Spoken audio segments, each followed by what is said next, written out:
Assalamualaikum warahmatullahi wabarakatuh. Selamat datang di channel Kang Selamat. Kali ini Kang Selamat akan membawakan kisah yang berjudul Talang Mama. Cerita ini ditulis oleh Alan Punjabi. Dan sebelum kita masuk ke ceritanya, buat kalian yang belum subscribe channel ini, tekan tombol subscribe-nya terlebih dahulu dan tekan tombol notifikasinya agar kalian tidak ketinggalan cerita seram lainnya dari Kang Selamat. Gak usah berlama-lama lagi, langsung saja kita masuk ke ceritanya.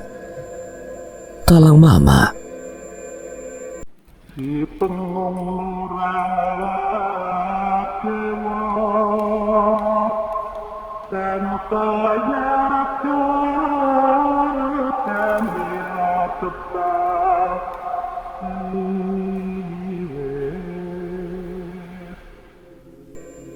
Naik tanah adalah tradisi kami, tradisi kematian suku Talang Mama. Ashraf dan Fatur mengangguk sambil terus mengamati aktivitas di sekeliling mereka. Mereka telah diberitahu sebelumnya bahwa suku Talang Mama mengikuti keyakinan lama atau yang dikenal sebagai animisme. Sampai di puncak bukit, mereka melihat kedua kuburan yang berbeda, berwarna hitam dikelilingi oleh belasan perempuan tua dan anak-anak dara. Mereka tengah berjongkok di sekitar kuburan, beberapa bahkan ada yang berada di atas balai kuburan. Ashraf, Fatur, dan Pulem memasuki area kuburan. Ratapan sedih dari perempuan-perempuan itu berhenti begitu mereka tiba, dan mereka menepi di salah satu sudut pagar kuburan. Mereka melihat keadaan di sana, area persegi 8 kali 10 meter dengan dua kuburan berdampingan yang bertingkat. Di puncaknya terdapat balai dengan atap dari daun rumbia, tempat menyimpan perkakas yang pernah dipakai si mati. Tradisi naik tanah biasanya dilaksanakan untuk meresmikan kematian orang yang telah dikuburkan. Area kuburan tersebut dipagari dengan kayu mahang yang ditancapkan ke tanah dan diikat dengan rotan. Hanya area kuburan yang terjaga kebersihannya, sementara sekitarnya ditumbuhi semak belukar dan pohon-pohon besar. Ini kuburan orang Talang Mama? Iya. Kepala mayat menghadap matahari terbenam dan kakinya ke arah matahari terbit. Itulah sebabnya di sisi balai terpanjang patung burung ganggang sebagai lambang bahwa roh si mati sudah lepas dari jasadnya. Lalu siapa pria itu? Itu seorang Ria, pembantu batin dalam urusan kematian yang akan memimpin tradisi naik tanah. Sedangkan batin sendiri adalah pemimpin adat tertinggi. 2 ekor ayam juga akan disambungkan di lokasi kuburan. Jadi akan ada yang menang dan kalah. Yang menang dan yang kalah, kedua ayam itu akan dipotong dan darahnya akan dioleskan ke kuburan. Mereka bertiga terus menyaksikan prosesi naik tanah ini. Saat balai bertiang tunggal diputar, ratapan perempuan-perempuan itu kembali terdengar. Setelah semua proses selesai, kuburan akan dibiarkan dan tidak boleh lagi dikunjungi. Fatur melirik ke arah kanan dan kirinya, melihat semak belukar yang dikepung oleh pohon-pohon besar. Sebuah sensasi dingin melintas di lehernya. Tradisi ini kami jaga agar tetap ada, tidak hilang dimakan zaman. Sepertinya kita salah mengikuti rombongan, kata Ashraf, menyadari bahwa mereka mungkin tidak akan menemukan Dandi di sini. Mereka bertiga berdiri di tengah-tengah hening kuburan, merenungkan langkah mereka selanjutnya dalam pencarian yang belum menemui titik terang. Mereka bertiga melanjutkan perjalanan di tengah semak belukar yang semakin gelap. Mencari jejak Dandi dengan langkah terburu-buru, kecemasan merayap karena malam mulai menjelang. Dan hutan Inhuriau dikenal sebagai tempat berkeliaran binatang buas. Kita sudah berputar-putar di kampung ini, tapi belum juga menemukan Dandi. Sebaiknya kita kembali ke rumah. Lalu bagaimana jika Dandi benar-benar hilang? Besok pagi kita akan mencari lagi. Saya punya kenalan orang yang pandai dalam ilmu agama di kampung ini. Mungkin dia bisa membantu. Dia merujuk pada Dalami, seseorang yang dulunya mengaji bersama mereka dan almarhum Palong. Namun hubungan mereka dilarang keras dari pamannya yang kini menjadi pengikut Iskandar. Mereka melanjutkan perjalanan dalam kegelapan malam, berharap bisa kembali dengan selamat dan menemukan Dandi sebelum malam benar-benar turun. Di dalam hati mereka, kekhawatiran akan nasib Dandi dan ancaman dari pengikut Iskandar terus menghantui. Sementara suara hutan yang sunyi di malam hari semakin memperkuat rasa ketegangan di antara mereka. Malam itu, Dailami datang ke rumah almarhum Pak Long dengan niat untuk menemui Sa'dia dengan tujuan menghibur atas kehilangan orang tuanya. Dia mengetuk pintu berulang kali dengan salam yang sopan, namun tidak ada jawaban. Khawatir dengan keadaan di dalam, Dailami akhirnya masuk melalui pintu belakang. Di dalam, dia mendengar suara wanita yang sedang bersenandung lirih di ruang tengah. Dailami mendekat perlahan dan memanggil nama Sa'dia, namun tidak ada jawaban. Wanita yang menyerupai Sa'dia itu berhenti bernyanyi dan tetap membelakangi Dailami. "Sa'dia, kamu baik-baik saja?" Jin yang menyerupai Sa'dia tiba-tiba menoleh dan menatap tajam Dailami. Dia mulai mengeluarkan kata-kata yang menyesatkan, menuduh Tuhan sebagai fata morgana yang tidak nyata. "Kamu sadar dengan apa yang kamu ucapkan?" tanya Dailami, mencoba memperingatkan jin yang menyerupai Sa'dia itu, namun jin tersebut malah mendekati Dailami dengan niat jahat, mencoba menggoda dan menyerangnya. Dailami segera melindungi diri dengan membaca ta'awudz dan berdoa perlindungan kepada Allah, serta membacakan ayat-ayat suci Al-Quran. Jin itu semakin marah dan mencoba menyerang balik, bahkan hampir berhasil mencekik Dailami sebelum akhirnya berhasil dipukul mundur. Jin yang menyerupai Sa'dia itu terpental ke dinding dan mencoba melarikan diri, tetapi Dailami dengan tegas mengancamnya untuk pergi atau akan dibakar dengan nama Allah. Jin tersebut menghilang dengan mengutuk Dailami sebagai kafir. Setelah insiden itu, Dailami mencari Sa'dia tetapi tidak menemukannya di rumah. Dia melanjutkan untuk memeriksa kamar yang dulu ditempati oleh Pak Long. Namun juga tidak ada tanda-tanda keberadaan Sa'dia. Suasana semakin mencekam saat angin kencang membuka jendela dengan sendirinya, membuat Dailami kaget. Setelah menutup jendela dan memastikan keamanannya, Dailami memutuskan untuk mencari Sa'dia ke pemakaman. Di perjalanan menuju makam Pak Long, Dailami menemukan kamera milik Dandi yang tergeletak di pinggir jalan. Kenangan tentang Dandi yang pernah menyelamatkannya teringat, dan dia memutuskan untuk mengembalikan kamera tersebut ke rumah Datuk Pati, tempat mereka pernah berada. Namun saat hampir sampai di sana, Dailami memutuskan untuk mengurungkan niatnya karena malam sudah terlalu larut. Sambil pulang, dia melihat cahaya senter menerobos semak-semak dan mengikutinya dengan hati-hati. Namun dia kehilangan jejak orang yang dia ikuti dengan cepat, membuatnya kembali dengan rasa penasaran yang tak terpecahkan. Sudah larut malam, sebaiknya besok pagi saya kembali lagi, pikir Dailami sambil melangkah pulang, masih membawa pertanyaan tentang identitas orang yang tadi dia ikuti dengan cahaya senter di hutan. Setibanya Dailami di rumah, dia disambut oleh seorang anak perempuan berusia 5 tahun bernama Azimat. Anak kecil itu adalah salah satu yang selamat dari sebuah pengikut Iskandar. Setelah kehilangan kedua orang tuanya yang dibantai karena mempertahankan keyakinan Islam, Azimat meskipun muda telah mengalami derita yang berlipat ganda, kehilangan orang tua, keluarga, dan menjadi bisu akibat trauma menyaksikan kekejaman itu. "Zima, kenapa kamu belum tidur?" tanya Dailami mencoba mengajak komunikasi. Namun Azimat tidak merespon. Dia melengos dan turun dari anak tangga dengan tatapan kosong dan kulit pucat. Dailami mengikutinya, bertanya kemana Azimat akan pergi. Anak kecil itu menuju ke arah hutan yang gelap. "Sudah malam, kita harus tidur."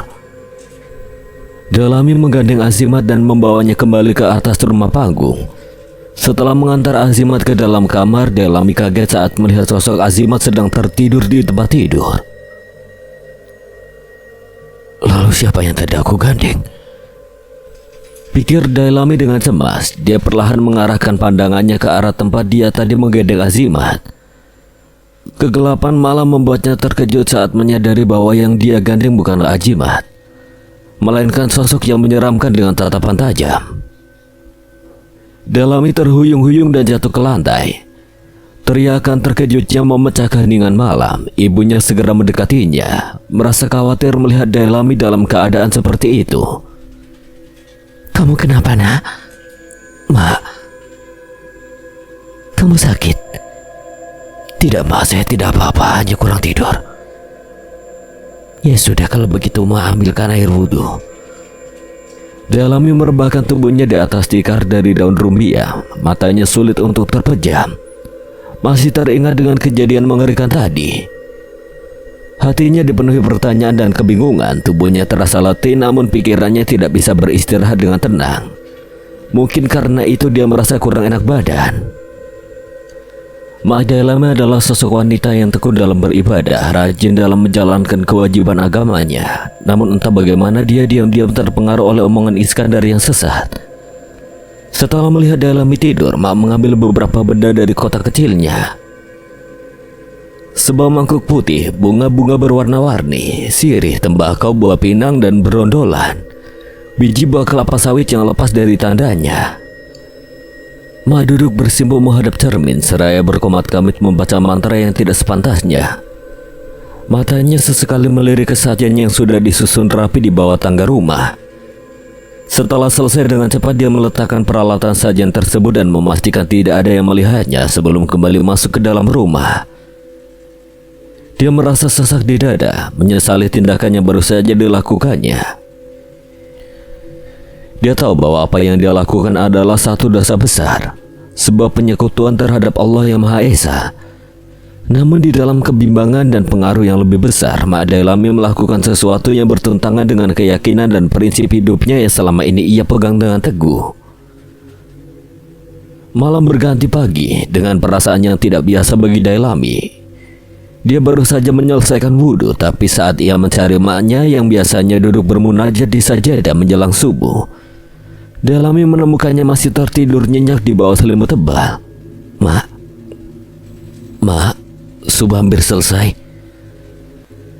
Namun tak ada respon. Dailami mulai merasa gelisah dan akhirnya membuka selimut yang menutupi tubuh Mak. Ketika melihat seluruh tubuh Mak berkudis, Dailami terkejut dan panik. Tanpa berpikir panjang, ia langsung bergegas ke hutan untuk mencari ramuan penyembuh. Dengan langkah cepat dan penuh harap, Dailami memasuki hutan yang sunyi. Setelah berhasil mengumpulkan bahan-bahan yang diperlukan, ia segera berlari pulang untuk memberikan ramuan tersebut pada Mak. Namun ketika hendak naik ke anak tangga rumah, Dailami menemukan sesajen di bawah tangga lagi yang kemarin dia buang ke sungai. Dengan cepat ia membuangnya lagi ke sungai sebelum melanjutkan pencariannya di dalam rumah. Namun Mak tidak ada di kamar. Dailami mencari sekeliling rumah dan menemukan sesajen lagi di bawah jendela kamar Mak. Dia mengambil dan membuangnya kembali ke sungai dengan perasaan tidak enak. Kemana Mak? Mengapa tidak ada di rumah? Angin berhembus menerbangkan daun kering di halaman rumah, dan mata Dailami terpaku pada sebuah benda anting Mak tergeletak di tanah. Tanpa ragu Dailami mengambilnya. Tiba-tiba dia merasakan sentuhan di pundaknya dari belakang. Mak dari mana? Dailami, Mak baik-baik saja, sehat walafiat. Kamu mau kemana?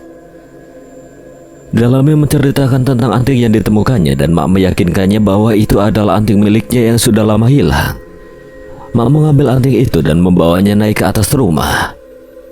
Tolong carikan Mak kayu api di dapur, sepertinya sudah mau habis. Takutnya esok musim hujan. Iya Mak. Dailami berangkat dengan parang di pinggangnya, menelusuri hutan untuk mencari kayu bakar dengan keringat mengalir di dahinya. Dia berhasil mengumpulkan cukup banyak kayu bakar untuk beberapa hari ke depan. Namun di perjalanan pulang, dia menemukan darah berceceran di jalan setapak yang dilalui. Penasaran, Dailami menurunkan kayu bakarnya dan mengikuti jejak darah itu.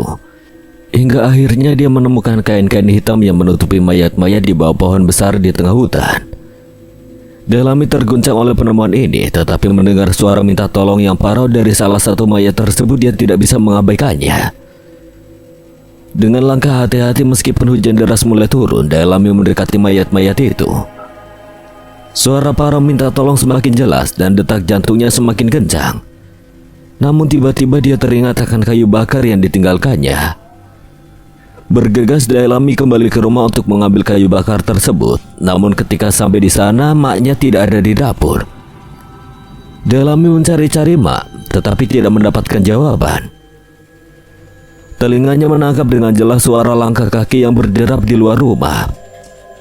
Dailami mengintip dari kolong rumah, memanfaatkan sela-sela di lantai papan untuk melihat apa yang terjadi di dalam. Matanya terbelalak saat dia melihat maknya sedang bergerak-gerak seperti orang yang kehilangan kewarasannya, menari-nari di tengah dapur. Tanpa ragu, Dailami segera bergerak cepat masuk ke dalam rumah melalui pintu belakang. Namun begitu masuk, dia langsung dibuat terkejut. Mak tidak sedang menari, melainkan sibuk memotong kacang panjang di atas meja. Handuknya ada di belakang pintu. Dailami hanya bisa diam terperangah. Dia masih sulit percaya dengan apa yang baru saja dilihatnya. Langsung mandi mak, buatin teh hangat. Cepat, kenapa melamun? Udara di luar begitu dingin. Jika kamu tidak segera mengeringkan badan, kamu bisa masuk angin. Dailami menarik napas dalam-dalam, mencoba mengumpulkan keberanian untuk bertanya. Mak sudah dari tadi di dapur. Mak tidak menjawab, hanya fokus pada kegiatannya meniup bara api di tungku dapur. Dailami menyadari bahwa pertanyaannya tidak dijawab, jadi dia segera mengambil handuk yang diminta dan bergegas masuk ke kamar mandi untuk mandi dan mengeringkan badannya. Ashraf, Fatur, dan Pulai terdiam sejenak di hadapan gubuk kecil di tengah hutan yang dipenuhi sesajen misterius.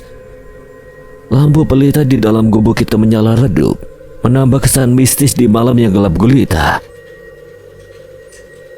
Sepertinya sesajen ini baru saja diletakkan, desis Pulai dengan suara rendah. Kehati-hatian jelas terpancar dari ekspresinya. Fatur yang berada di balik Ashraf menarik napas dalam-dalam.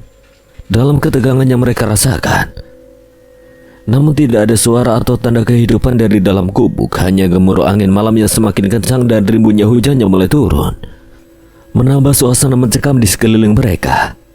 Ashraf, kita sebaiknya segera pergi dari sini.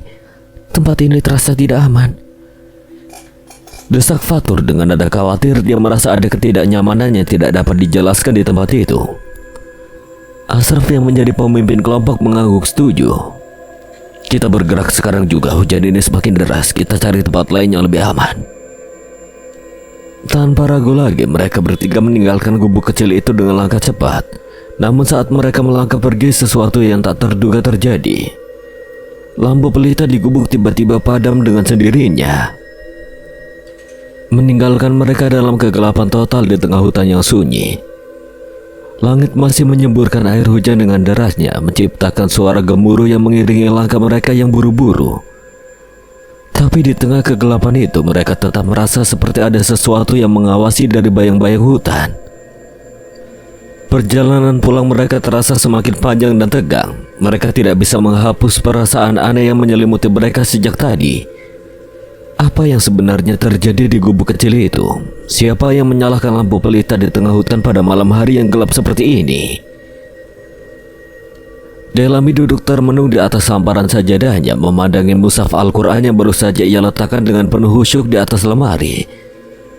Suara gemuruh petir dari luar menggetarkan pasak-pasak kayu di rumah mereka yang sederhana.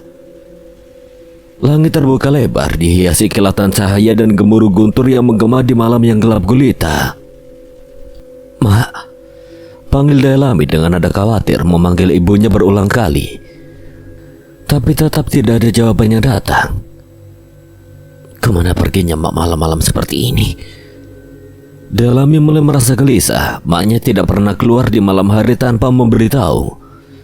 Hujan deras disertai kilat dan halilintar membuat kekhawatirannya semakin bertambah. "Azimat, kau tahu nenek kemana?" Dailami mondar-mandir di ruang tamu. Dia terus menunggu dengan hati yang tidak tenang. Sesekali dia mengintip keluar lewat celah jendela yang bolong di dinding. Hujan terus turun dengan derasnya, diiringi angin kencang yang membuat dedaunan bergemuruh. Tiba-tiba sesuatu membelah pikirannya. Dailami bergerak menuju lemari di sudut ruang tamu dan mengambil sebuah kamera mahal milik Dandi, temannya yang hilang. Dengan tangannya yang gemetar, dia menggulung-gulungan foto dan video di dalam kamera tersebut. Terkejut bukan kepala, Dailami melihat foto Iskandar, pria yang telah menangkap Dandi dan kawan-kawannya. Iskandar menatap tajam ke arah kamera dalam foto tersebut. Itu adalah jepretan terakhir Dandi sebelum mereka ditangkap. Tanpa ragu lagi, Dailami memakai jas hujan dan bersiap pergi. Dia yakin ada jawaban tentang keberadaan Dandi, Ashraf, Fatur, dan Pulai di tempat di mana dia menemukan kamera ini. Langkahnya tergesa-gesa memecah hujan deras dan angin kencang yang terus melanda. Di tengah hujan deras yang disertai kilat dan gemuruh petir, Iskandar berdiri di atas tanah berbukit, dikelilingi oleh pengikut-pengikut fanatiknya yang menyerupai bayangan di bawah cahaya gemuruh malam. Suaranya bergema menusuk telinga. Hai manusia, sembahlah aku. Aku yang telah menciptakan kalian semua dan tentunya orang-orang sebelum kalian agar mengikuti ajaranku.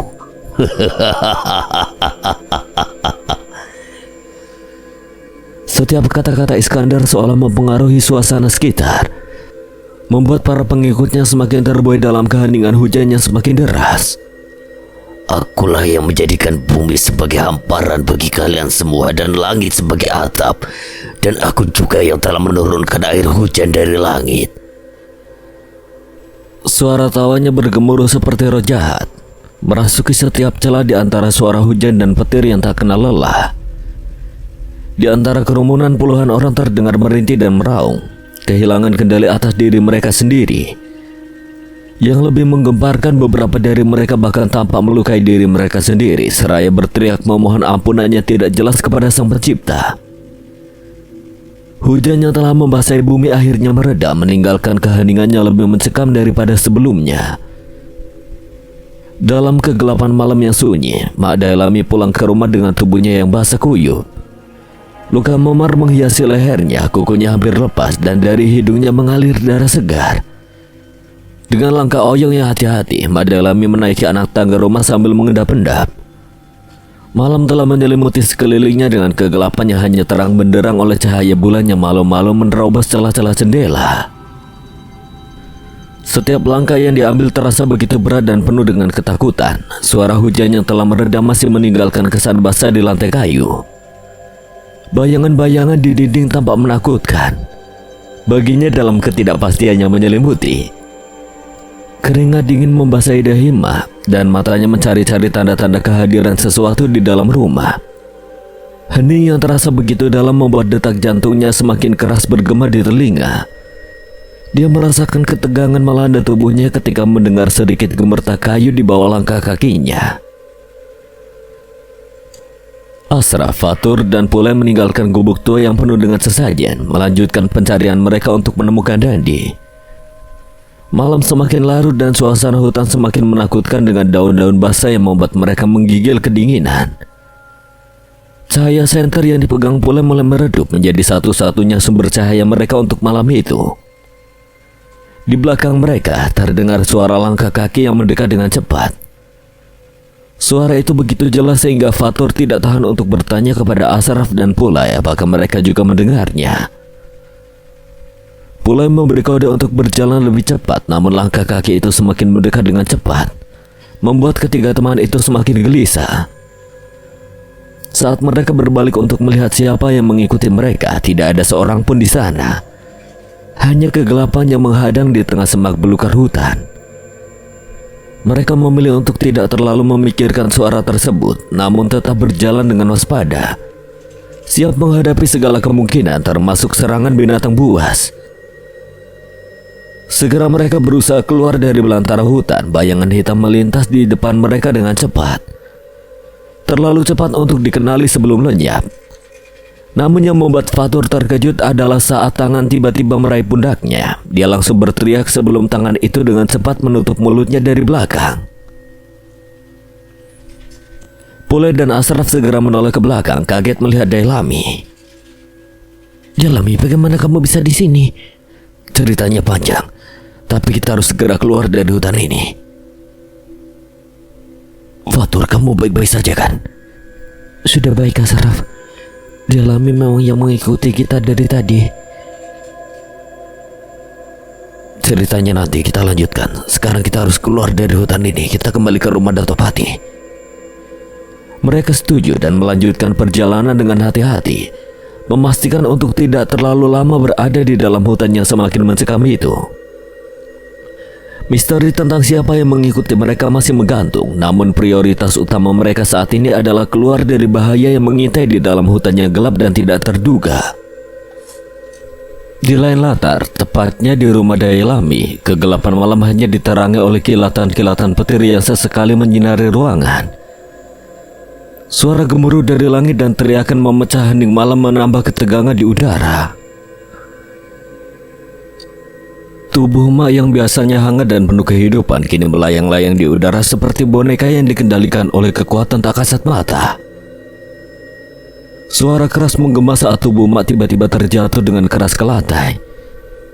Darah segar mulai mengalir deras dari kepala, mulut dan telinganya, menandakan luka-luka parah yang tidak bisa dijelaskan secara jelas. Sementara itu bayangan hitam tiba-tiba menyelinap masuk ke dalam ruangan yang gelap. Dengan gerakan yang halus namun kuat, bayangan itu menarik tubuh Mak ke atas, menuju langit-langit rumah dengan kekuatan gaib yang menakutkan. Mak terlihat berjuang keras untuk bernapas, matanya memancarkan ketakutan dan keputusasaan. Dan kemudian dalam satu detik yang mengejutkan terdengar lagi suara. Tubuh Mak terjatuh kembali dengan kekuatan yang sama besar seperti sebelumnya. Kali ini tubuh Mak tidak bergerak lagi, hanya kesunyian yang mendalam yang memenuhi ruangan, diikuti dengan aroma darah yang menguar dari luka-lukanya yang terbuka. Di kamar sebelah, Azimat, anak angkat yang setia menemani Mak, terlihat terbaring kaku di atas tempat tidur yang lapang. Matanya terbuka lebar, mencerminkan keheranan dan ketakutannya mendalam atas apa yang terjadi di sekelilingnya. Jari-jarinya tertekuk, menunjukkan usaha terakhirnya untuk mempertahankan diri dari kehadiran yang tidak terlihat. Mereka, Ashraf, Dailami, Fatur, dan Pulai berjalan keluar hutan, menuju ke rumah Datuk Pati. Di pertengahan jalan mereka bertemu dengan salah seorang wanita parubaya yang mengabarkan keadaan Mak Dailami. Sontak Dailami langsung berlari menuju rumahnya, diikuti oleh Ashraf, Fatur, dan Pulai. Ketika mereka sampai di rumah, Datuk Pati dan istrinya sudah menunggu. Mak Dailami terbaring lemah di atas tikar rajutan. Di sekelilingnya beberapa orang sedang sibuk mengkafani Azimat yang ternyata telah meninggal dunia. Datuk Pati dengan bijak mencoba menenangkan mereka semua, memberitahu bahwa keadaan Mak Dailami sebenarnya baik-baik saja meskipun dalam kondisi lemah. Namun Dailami tidak bisa menyembunyikan kecemasan dan kebingungannya. Ia mendekat pada ibunya yang terbaring tanpa respon, mencoba mencari jawaban atas apa yang terjadi. Matanya mencari-cari tanda kehidupan, tapi Mak hanya diam tanpa menunjukkan tanda-tanda kematian.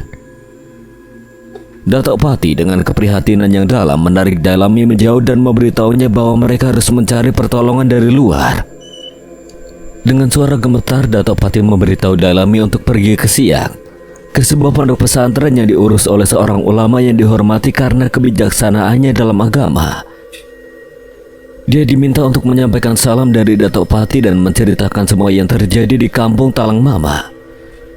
Dailami bingung, tapi teman-temannya, Ashraf, Fatur, dan Pulai segera menawarkan dukungan penuh untuk menemani dan mendukungnya dalam perjalanan yang sulit ini.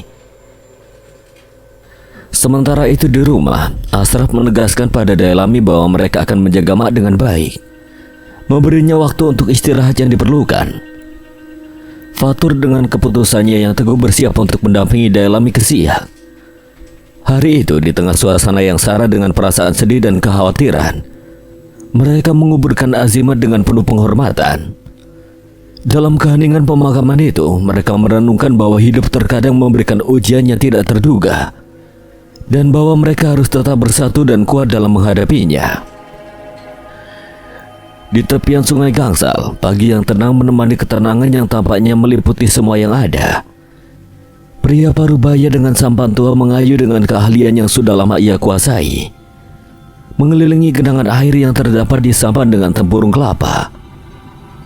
Sampan terombang-ambing di sungai yang tenang ini menunggu kedatangan dua penumpang yang sudah menunggu di tepi sungai. Dailami dan Fatur menunggu dengan sabar.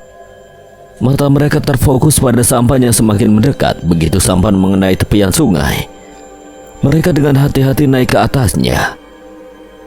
Pria tua itu dengan cekatan menyeimbangkan beban sampan, memastikan perjalanan mereka melalui sungai Gangsal berjalan lancar. Fatur duduk di depan, Delami di tengah, sementara pengemudi sampan tetap fokus di belakang mereka. Pria parubaya itu menunjukkan tanda-tanda usia di wajahnya yang penuh keriput. Namun tubuhnya masih terlihat kuat dan tangguh. Senyumnya mengungkapkan deretan gigi kuningnya, sebuah gambaran dari hidup yang panjang dan penuh pengalaman. Namun ada kehati-hatian yang tersirat dalam pandangannya, menandakan pengalaman hidup yang memperhatikan aliran air yang tenang ini. Di atas sampan yang meluncur perlahan, Delami memutuskan untuk membuka percakapan. Beberapa hari yang lalu saya menemukan kamera milik Dani. Fatur menatapnya dengan rasa ingin tahu yang besar, menunggu kelanjutan cerita dengan penuh antusias. Mungkin hilangnya Dani ada kaitannya dengan Iskandar. Delami mencoba menghubungkan titik-titik yang mungkin ada di balik kejadian tersebut. Fatur mengangguk pelan, menunjukkan bahwa dia juga berpikir hal yang sama. Namun sebelum dia bisa melanjutkan, dia merasa perlu untuk berbagi sesuatu yang baru saja ia temukan. Kemarin malam saya melihat mak kamu keluar dari sebuah gubuk di tengah hutan dengan membawa beberapa tumpukan sesajen. Ungkap Fatur dengan suara yang sedikit tercekat oleh kejutan yang baru saja dia saksikan. Delami terdiam, matanya menyorot Fatur dengan campuran bingung dan ketakutan. Dia mencoba memahami arti dari apa yang baru saja didengarnya. Apa yang kamu bicarakan itu benar? Delami mencoba mencari kepastian dari kata-kata yang baru saja diungkapkan. Fatur mengangguk mantap, menunjukkan bahwa apa yang dia rasakan bukanlah sekedar hayalan atau kesalahpahaman. Delami terdiam sejenak, merenungkan semua informasi yang baru saja dia terima. Dia merasa terjepit di antara rasa cemas dan kekhawatiran yang mendalam terhadap ibunya. Bagaimana mungkin mak semudah itu terpengaruh oleh omongan sesat Iskandar? Delami mencoba mencari jawaban dari pikirannya yang terombang-ambing.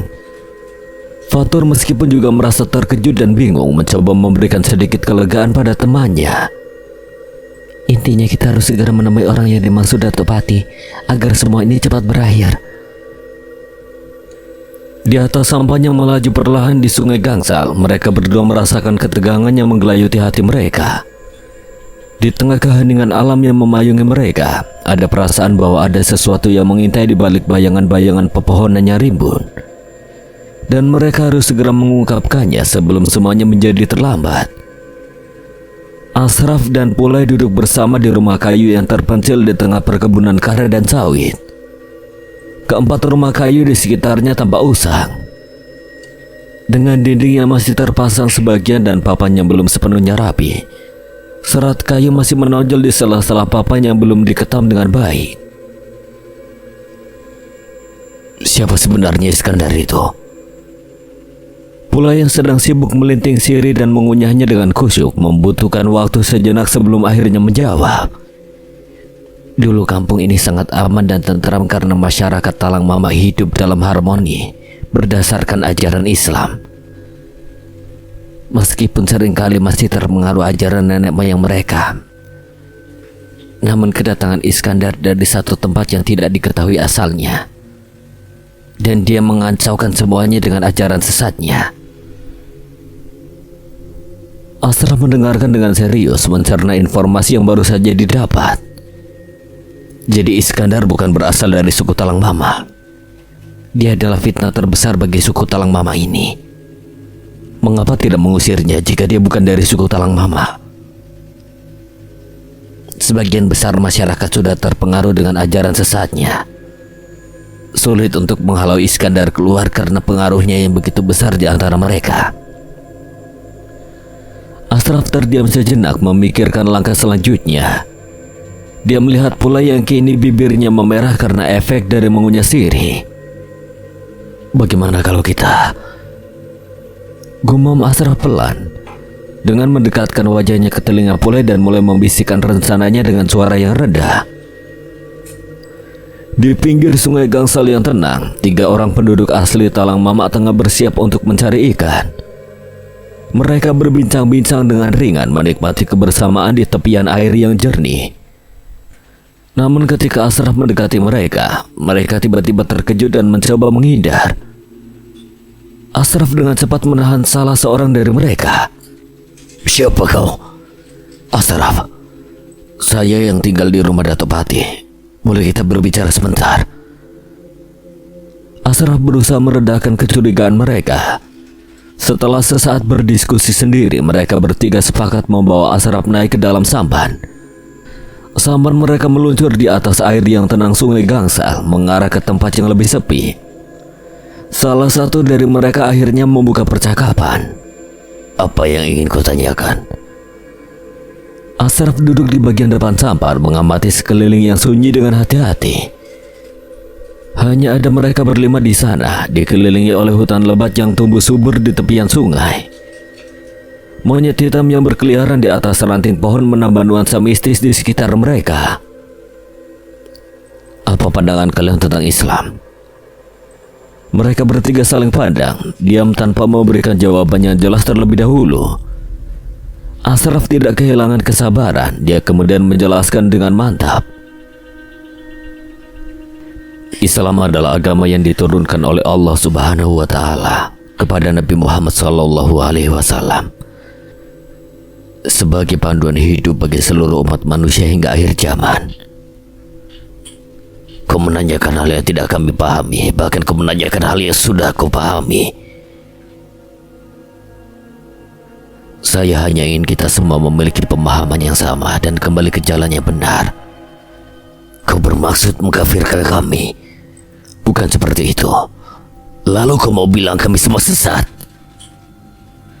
Salah satu dari mereka tiba-tiba berdiri dengan mata memancarkan kemarahan. Dia hendak mendekati Ashraf, tapi kemudi sampan segera mencegahnya. Siapa Allah itu? Apakah benar Allah itu ada? Kami hanya percaya pada Tuhan Iskandar yang nyata ada.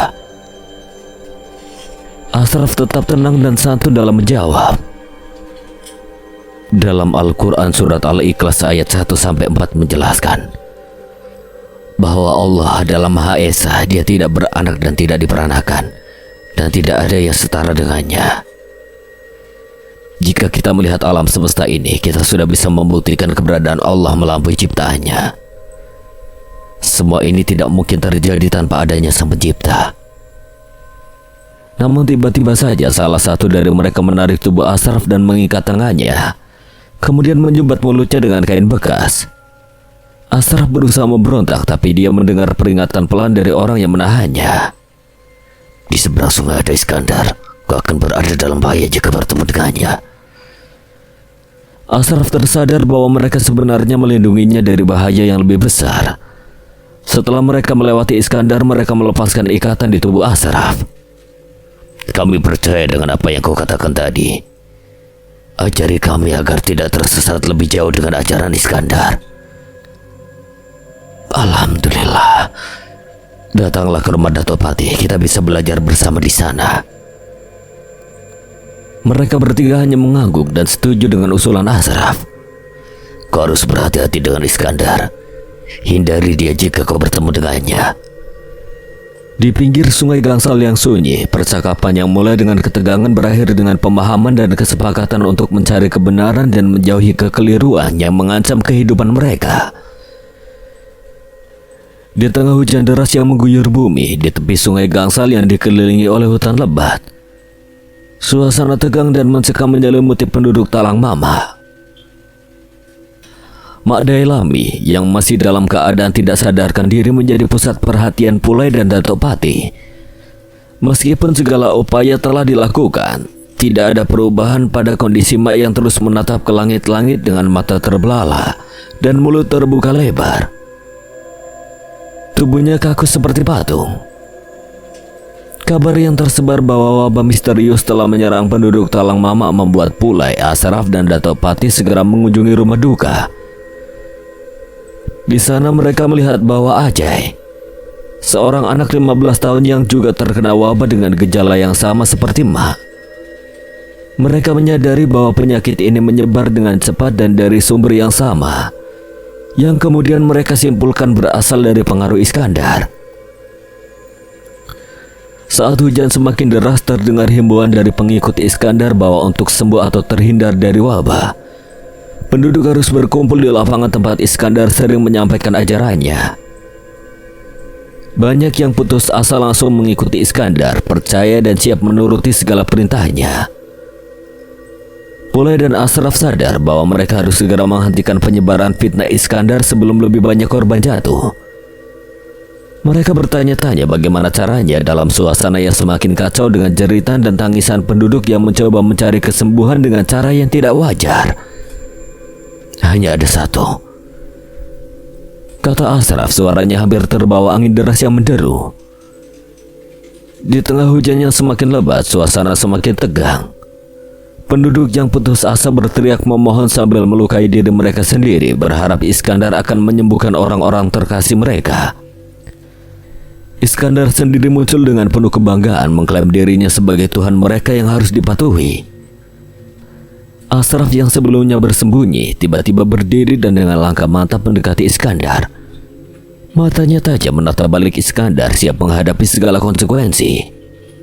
Kau telah melampaui batasmu, ucap Ashraf dengan tegas, menentang otoritas yang diakui oleh pengikut Iskandar. Iskandar memandang Ashraf dengan penuh kemarahan. Berani sekali kau mengancam Tuhan. Ashraf tidak gentar, dia menunjuk ke arah Ajay yang terbaring tak berdaya di tangan Datuk Pati. Sembuhkan dia seperti sebelumnya, tantangnya dengan suara yang tidak bergeming. Iskandar terdiam sejenak, wajahnya memerah menahan kemarahan. Berani sekali kau mengancam Tuhan. Namun Ashraf tetap tenang, membaca sebuah ayat dari Al-Quran dengan penuh keyakinan di tengah hujan deras yang mengguyur mereka. Iskandar berusaha memotong kata-kata Ashraf dengan marah, tetapi Ashraf tetap melanjutkan. Tidak ada paksaan dalam masuk agama Islam. Sungguh telah jelas jalan yang benar dari jalan yang sesat. Barang siapa yang menolak tauhid dan beriman kepada Allah, sesungguhnya ia telah berpegang pada buhul tali yang amat kuat yang tidak akan putus. Dan Allah Maha mendengar lagi Maha mengetahui. Iskandar semakin marah, namun beberapa penduduk sudah mulai percaya pada kata-kata Ashraf. Sementara yang lain masih terpaku dalam ketakutan dan ketergantungan pada Iskandar. Di tengah hujan deras yang menjadi saksi, pertarungan keyakinan antara kebenaran dan fitnah semakin memanas di tepi sungai Gangsal, menguji keimanan dan kekuatan hati mereka dalam menghadapi musibah yang mendatangi Talang Mama. Wabah misterius yang melanda kampung Talang Mama telah mengguncang kedamaian penduduknya dengan gejala-gejala yang menakutkan. Korban-korban tiba-tiba mengalami serangan hebat yang membuat mereka kejang-kejang, mata melotot ke atas dan mulut mereka mengeluarkan nanah bercampur darah, sehingga mereka tak sadarkan diri. Ashraf di antara kedua temannya dari Jakarta, dialah yang paling matang pengetahuan agamanya. Itu sebabnya dia mendapatkan beasiswa kuliah di Universitas Islam Negeri. Selain itu memang dia dari kecil sudah dididik di lingkungan yang religius. Ashraf menunjukkan ketegasan dan ketulusannya dalam menghadapi wabah ini. Setelah menunaikan sholat, dia melanjutkan dengan doa perlindungan yang penuh makna. Doa yang menjadi benteng spiritual bagi Ashraf sebagai perlindungan dari godaan setan, binatang beracun, dan pengaruh buruk yang mungkin menjadi penyebab wabah ini. Setelah mengucapkan doa-doa perlindungan, Ashraf dengan penuh kehati-hatian mendekati Ma, salah satu korban yang terbaring lemah. Ia duduk di sebelah kanan Ma sejajar dengan telinganya dan memulai proses pengobatan dengan membaca ta'awudz dan kemudian ayat-ayat kursi yang memancarkan kekuatan dan ketenangan. Mata Ma yang sebelumnya hanya terbelalak ke langit-langit rumah kini berubah menjadi sepenuhnya menghitam. Sorot matanya tidak lagi menunjukkan tanda-tanda kehidupan atau kesadaran, melainkan sebuah kekosongan yang menakutkan. Warna hitam yang menyelimuti matanya tidak seperti warna alami, melainkan jiwa lain dari kekuatan yang tidak terlihat dan tidak bisa dimengerti. Darah dan nanah yang mengalir dari mulut dan hidungnya menambah kesan mengerikan, menciptakan aroma busuk yang mengisi ruangan. Istri Datuk Pati datang dengan langkah hati-hati membawa sehelai kain bekas yang telah dipersiapkan sebelumnya. Kain tersebut diambilnya dari lemari lama di sudut ruangan, tempat mereka menyimpan perlengkapan rumah tangga yang sudah tidak terpakai lagi. Dengan hati yang bergetar, dia mempersiapkan kain itu untuk membersihkan darah dan nanah yang terus keluar dari mulut dan hidung Ma. Cairan berbau busuk itu mengucur tanpa henti. Datuk Pati dengan hati berat mengambil selembar kapas yang tampak kusut dan kotor. Mungkin bekas dari penguburan yang tidak lama lalu. Dengan gerakan cepat namun hati-hati, ia menyubat kapas itu ke dalam hidung dan telinga Mak yang terbaring tak berdaya. Sementara itu, Ashraf dengan suara yang tegas dan yakin, ia terus mengulang-ulang ayat-ayat hingga suasana di ruangan semakin tegang. Doa khusyuk dari Datuk Pati dan istrinya di sudut ruangan. Mereka komat kamit dalam doa, memohon pertolongan dan perlindungan dari Yang Maha Kuasa. Lalu tubuh Mak kejang. Dari dalam mulutnya keluar suara aneh. Kedua bola matanya menghitam, jari tangan dan kakinya keriting. Mak semakin kejang, kali ini tubuhnya perlahan melayang di udara. Ashraf, Datuk Pati dan istri terus membaca doa sambil memejamkan mata dengan khusyuk. Tubuh Mak terbanting keras ke lantai setelah mengerang mengerikan. Mak kembali tidak sadarkan diri. Datuk Pati dan Ashraf berbincang di halaman rumah, sedangkan istri Datuk Pati menemani Mak di dalam rumah. Penduduk semakin banyak yang terserang wabah, Datuk. Datuk tidak berkata apa-apa. Dia tidak tahu harus berbuat apa lagi untuk menolong penduduk asli di Talang Mama. Wabah misterius yang mengerikan itu bahkan tidak pernah dibayangkan sebelumnya.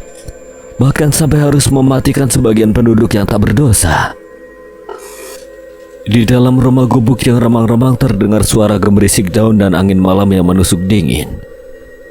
Suara seorang wanita tua duduk di samping tempat tidur yang terbuat dari anyaman bambu, menatap penuh kekhawatiran putranya yang terbaring lemah. Ajay, wajahnya penuh kerutan, mencerminkan kehidupan yang keras di pedalaman kampung. Wanita tua itu telah menghabiskan hari-harinya dengan penuh kesabaran merawat Ajay, putranya yang satu-satunya. Ajay yang beberapa waktu belakangan ini mulai menunjukkan gejala aneh, tiba-tiba mengalami serangan kejang pada pukul 2 dini hari. Wanita tua itu segera melompat dari kursi kayu, hatinya berdebar keras menyaksikan putranya dalam penderitaan yang tidak terbayangkan. Ajay mengerang keras, matanya yang sebelumnya penuh kebingungan kini berwarna hitam, mencerminkan kehadiran sosok lain. Darah bercampur nanah mengucur tak terkendali dari hidung dan telinganya, menodai wajahnya yang pucat. Wanita tua itu tidak punya pilihan lain selain berusaha menenangkan putranya yang kesakitan. Dia memegang tangan Ajay yang keriting karena kejang, mencoba memberikan sedikit kehangatan dan kekuatan. Namun di saat ibunya mendekat, tiba-tiba Ajay muntah darah bercampur nanah persis di wajah ibunya. Tak sampai di situ, Ajay yang sudah dikuasai oleh iblis, dia mencekik ibunya sampai kedua kakinya tergantung. Tubuh tua ibu Ajay terbentur dinding rumah dengan suara keras yang menggema. Tubuhnya terjatuh ke lantai, napasnya tersengal-sengal, dalam keadaan terluka parah. Meskipun demikian, dia dengan segenap tenaga mencoba untuk bangkit, diselimuti rasa panik dan kekhawatiran yang mendalam terhadap putranya yang tengah dalam keadaan kendali iblis. Dengan langkah gemetar dan tangannya gemetar, dia mencapai pintu rumah dan keluar dengan buru-buru, mencari pertolongan di tengah malam yang sunyi. Cahaya remang-remang bulan menerangi jalan kecil di depan rumah gubuk mereka. Tapi dalam hatinya, dia tahu waktu berlalu begitu cepat, dan kesehatan Ajay terus memburuk dengan sangat cepat. Di balik pintu yang tertutup rapat terdengar suara aneh dari dalam rumah. Suara gemuruh menggetarkan tembok dari lantai gubuk tua mereka. Ibu Ajay merasa bulu kuduknya merinding, namun ia tahu ia harus kuat untuk menyelamatkan dirinya sendiri dan mencari bantuan. Dalam gelap, ia memutuskan untuk menguncinya dari luar. Meskipun hatinya teriris melihat putranya dalam keadaan mengerikan di dalam. Gemuruh dari dalam rumah semakin kuat, menggetarkan hatinya yang rapuh. namun dia mengumpulkan sisa-sisa keberaniannya dan berlari menuju pemukiman terdekat, berharap seseorang bisa memberikan pertolongan untuk Ajay sebelum terlambat. Sementara itu di dalam rumah Ajay terus merayap dengan posisi tubuh yang terbalik, gerakannya tidak manusiawi. Dengan posisi pintu rumah terkunci, dengan posisi malam yang masih gelap dan menyelimuti hutan, ibu tua itu berjalan dengan tersendat-sendat, penuh kecemasan mencari pertolongan. Langkahnya terdengar gemetar di atas daun-daun kering yang berjatuhan. Cahaya remang-remang bulan kadang menerobos di antara pepohonan, memberikan sedikit pencerahan di tengah kegelapan yang mencekam. Saat ibu tua itu hampir putus asa, dia tiba di halaman rumah milik keluarga Dailami. Walau rumah itu selalu terkesan angker dan berbagai cerita mistis seringkali dikaitkan dengan keluarga tersebut, namun dalam keadaan darurat seperti ini, ibu tua itu tidak punya pilihan lain selain mencari pertolongan dimanapun. Di halaman rumah yang dikelilingi oleh pohon-pohon besar dan gelap, ibu tua itu bertemu dengan Ashraf dan Datuk Pati. Mereka nampak tenang meski ada getaran aneh yang terasa di udara malam itu. Mereka terkejut mendengar teriakan wanita tua yang meminta pertolongan. Tolong putraku Ajay, dia dalam bahaya. Ashraf dan Datuk Pati berusaha menenangkan ibu tua itu sambil bertanya dengan penuh perhatian tentang apa yang sebenarnya terjadi. Dengan terbata-bata menjelaskan bahwa Ajay putranya yang sudah lama sakit tiba-tiba mengalami serangan yang sangat parah malam itu.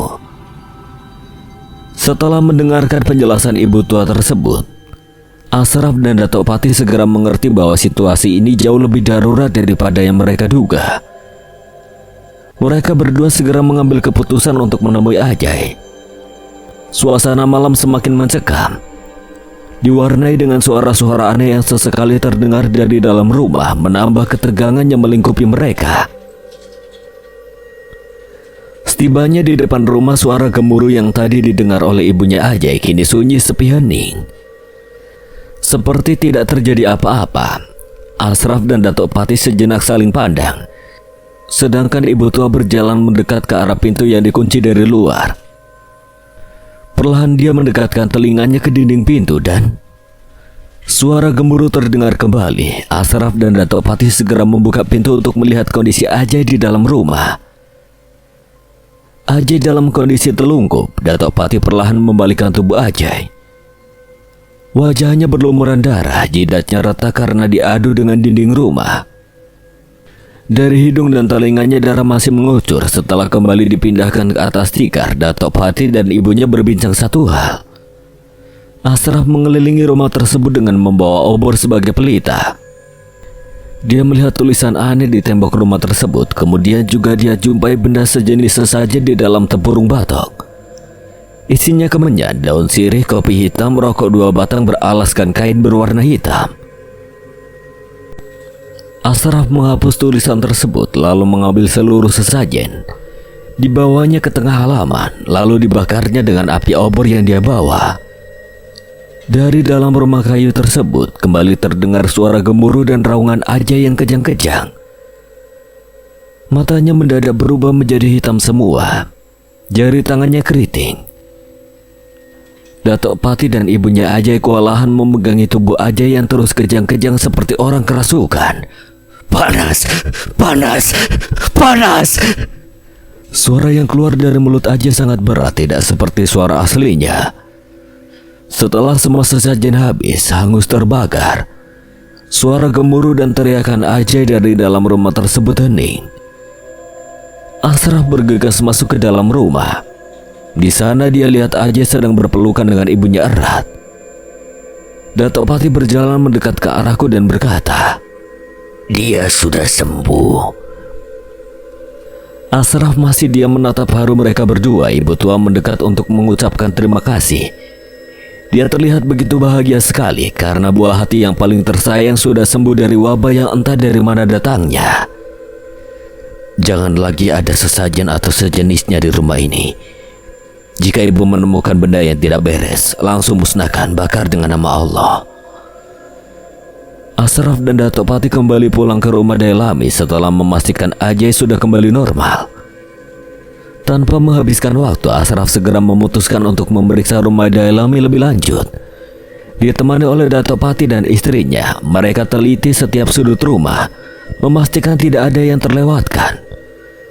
Namun saat mereka hampir menyelesaikan pemeriksaan, mereka menyadari masih ada satu tempat yang belum dicek. Sebuah lemari kecil di dalam kamar Mak. Istri Dato' Pati dengan hati-hati membantu membongkar lemari tersebut. Ketika lemari terbuka, mereka terkejut melihat sebuah benda yang sangat mirip dengan yang diceritakan oleh Ashraf. Tanpa ragu, Dato' Pati dan Ashraf segera mengambil sesajen tersebut dan membawanya ke halaman rumah. Mereka memutuskan untuk menghancurkannya dengan cara membakarnya sebagai upaya untuk mengakhiri pengaruh jahat yang mungkin terkandung di dalamnya. Setelah menghancurkan sesajen tersebut, Dato' Pati menghapus tulisan atau simbol yang terdapat di balik pintu lemari. Sementara itu, Ashraf tetap berjaga-jaga memastikan api membakar semua sisa-sisa sesajen tersebut sampai menjadi debu. Tidak lama kemudian ketegangan kembali memuncak. Tubuh Mak mulai menunjukkan gejala yang sama seperti Ajay, dengan kejang-kejang yang tidak terkendali. Darah bercampur nanah mengalir dari telinga dan hidungnya. Tubuhnya terangkat di udara dengan gerakannya tidak manusiawi, seakan-akan sedang berjuang dalam sakaratul maut yang pedih.